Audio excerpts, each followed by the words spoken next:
जय श्री कृष्णा। मांसाहार पुण्य है या पाप, जानिए गरुड़ पुराण के अनुसार। भक्तों, मांसाहार पुण्य है या पाप, आप इस संदर्भ में हम आपको एक कथा सुनाने जा रहे हैं। ये बात उन दिनों की है जब भगवान श्री कृष्ण अपने बालपन में थे।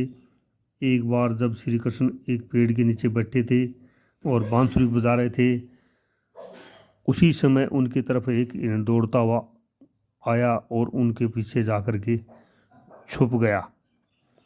वो हिरण बहुत ही घबराया हुआ था। भगवान श्री कृष्ण ने उसके सिर पर हाथ फेरते हुए कहा, क्या हुआ, तुम मेरे पीछे क्यों छुप रहे हो। उसका पीछा करते हुए एक शिकारी भी वहाँ पर आ पहुँचा और बोला, ये मेरा शिकार है, इसे मुझे दे दो, इसमें मेरा अधिकार है। तब भगवान श्री कृष्ण बोले, हर जीव का उसके ऊपर स्वयं का ही अधिकार होता है, न कि किसी और का। तब वह शिकारी क्रोध में आकर के बोला, यह मेरा शिकार है, इसे मैं ही पका करके खाऊंगा। तब भगवान श्री कृष्ण बोले, किसी भी जीव को मारकर खाना पाप की श्रेणी में आता है। क्या तुम पाप के भागी बनना चाहते हो। मांसाहार पुण्य है या पाप, क्या तुम धर्म को नहीं जानते। तब वह शिकारी बोला, मैं तुम्हारी जितना शिक्षित तो नहीं कि यह जानूं कि मांसाहार पुण्य है या पाप, पर मैं ये जानता हूँ कि जीव को मारकर खाना, इसमें कोई हर्ज नहीं है। मांसाहार तो एक तो वह जीव को जीव बंधन से मुक्त कर रहा है, फिर क्यों मांसाहार से मना किया जाता है। मांसाहारी होने को क्यों नहीं कहा जाता। बसे मैं इसको मारकर नीच योनि से मुक्ति दिलाकर पुण्य ही कमा रहा हूँ, फिर इस पर पाबंदी क्यों। इसे तो प्रोत्साहित करना चाहिए। जहाँ तक मैंने सुना है, जीव हत्या तो शास्त्रों में भी बताया गया है। राजा लोग शिकार क्यों किया करते थे।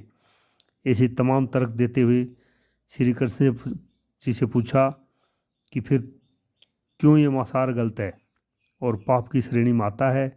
आप ही बताइए, मांसाहार पुण्य है या पाप।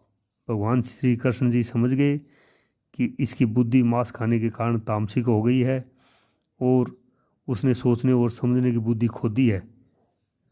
फिर भगवान श्री कृष्ण जी बोले, इस अंतहीन विषय पर पहले मैं कोई राय नहीं दूंगा। मेरी इस छोटी सी कथा सुनने के बाद ही उत्तर देना कि मांसाहार पुण्य है या पाप, और तुम्हें मांस खाना है या नहीं। वह शिकारी सोचने लगा कि इसमें मेरा तो कोई घाटा नहीं है, इस कथा को मैं सुन ही लेता हूँ, मेरा मनोरंजन भी हो जाएगा और बाद में मुझे इसका मांस भी खाने को मिल जाएगा। तो भगवान श्री कृष्ण जी ने अपनी कथा आरंभ की। एक बार मगध में खाद्य संकट खड़ा हो गया तो अन्न का उत्पादन कम रहा। राजा को चिंता हुई कि यदि इस समस्या का शीघ्र निदान नहीं किया गया तो संरक्षित अनाज कोष भी खत्म हो जाएगा और संकट भीषण हो जाएगा। तो सम्राट ने अपनी राज्यसभा में पूछा कि देश की खाद्य समस्या को सुलझाने के लिए सबसे सस्ती वस्तु क्या है।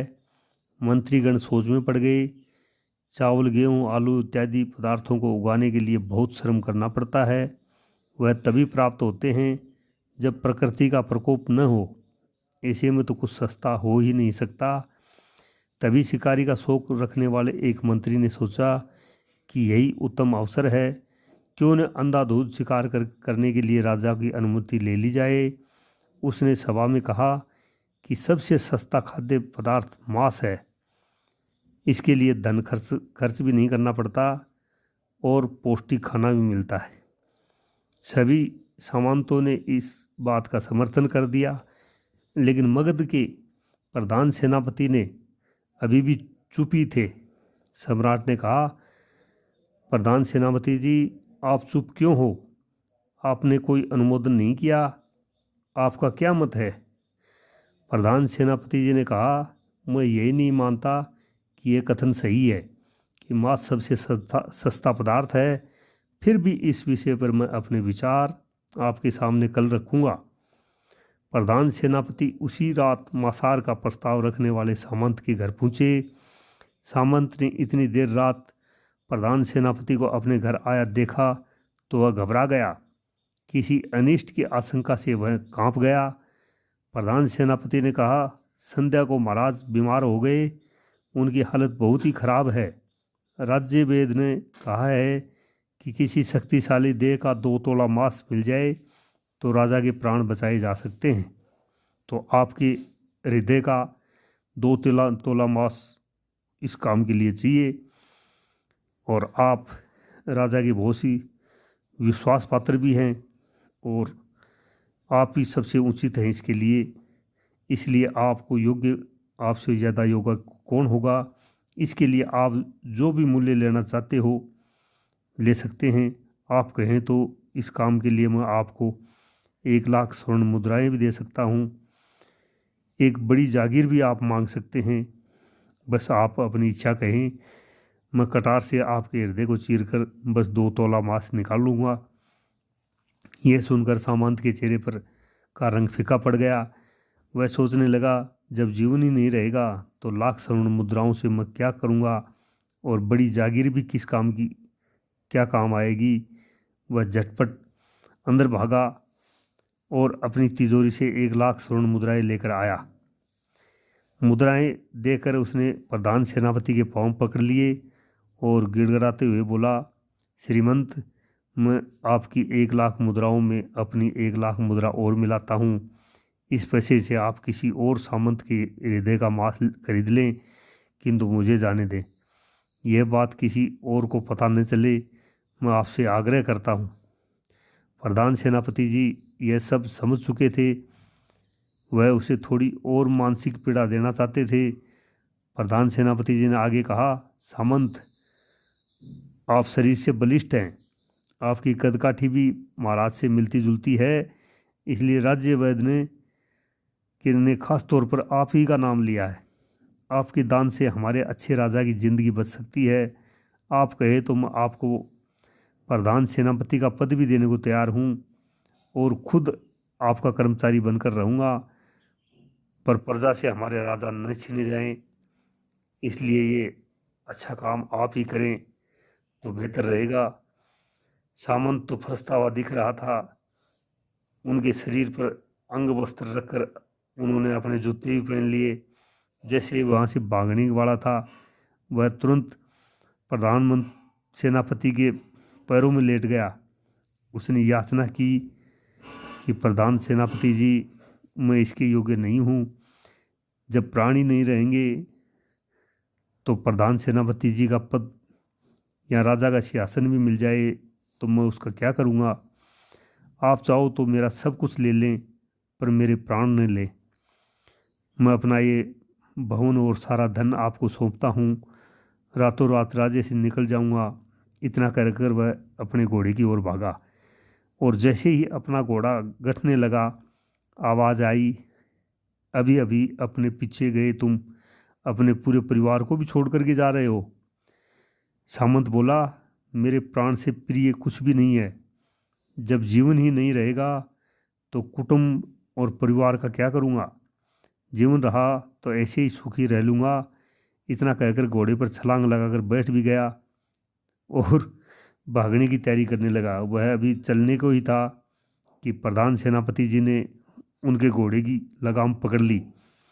वह सामंत से बोला, भागने की जरूरत नहीं है, आप आराम से घर पर ही रहो।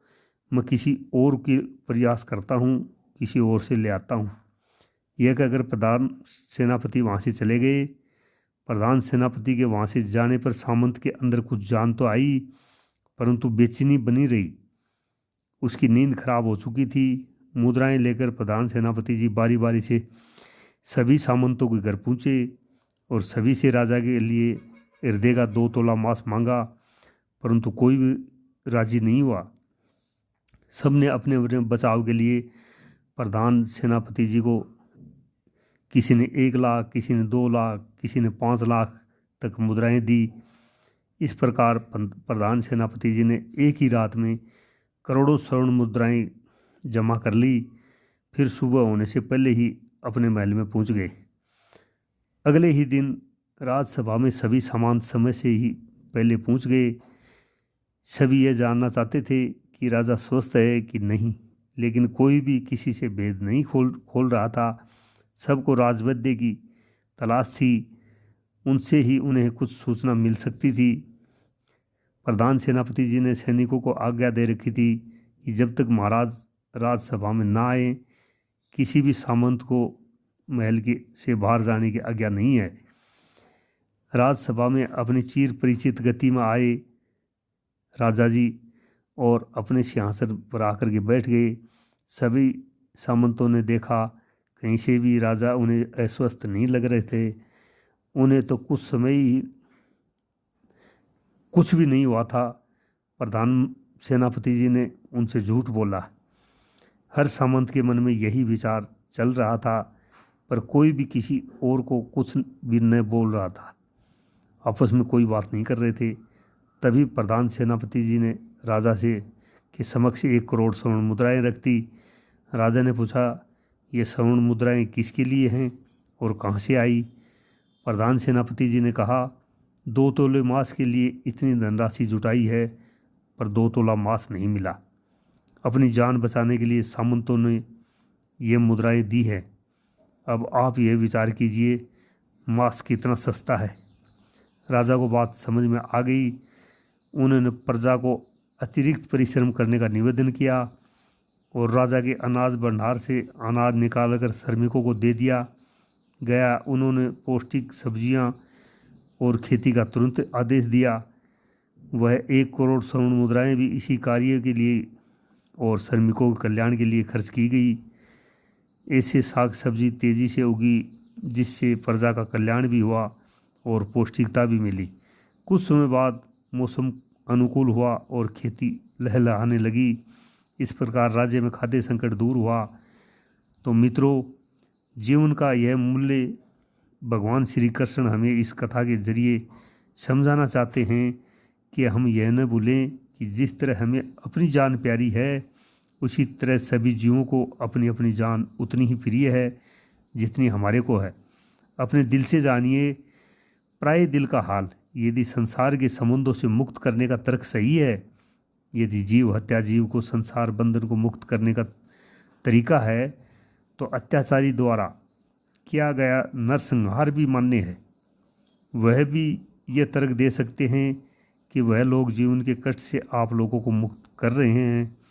अगर उसके लिए वह जीवन बोझ होता तो कभी भी अपनी जान बचाने के लिए इतना संघर्ष नहीं करता और आपसे डर कर के वह नहीं भागता।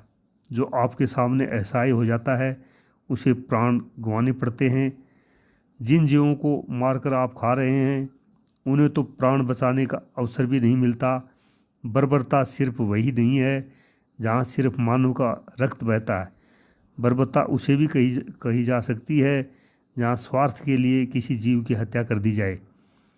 हम अंत समय में जिंदगी भर के पापों के लिए जिंदगी भर सुकर्म करने की कोशिश करते हैं, परंतु हम यह भी भूल जाते हैं कि जब हम जीव हमारे लिए काटा गया और हमारे लिए तड़पा, उसका श्राप हमें इस जीवन में ही नहीं बल्कि अगले जीवन तक भी हमारा पीछा नहीं छोड़ता। परमात्मा से यह ज्ञान पाकर शिकारी परिपूर्ण हो गया और उसे ज्ञान की प्राप्ति हो गई और वह जान गया कि महानता जीवन लेने में नहीं बल्कि जीवन देने में है। शिकारी भगवान के आगे हाथ जोड़कर वहाँ से चला गया और उसने कसम खा ली कि वह अपने संपूर्ण जीवन में किसी को भी कभी चोट नहीं पहुँचाएगा। अगर दोस्तों कहानी ठीक लगी है तो लाइक करें, शेयर करें, सब्सक्राइब करें। जय हिंद, जय भारत, वंदे मातरम, जय श्री कृष्णा, जय श्री राम।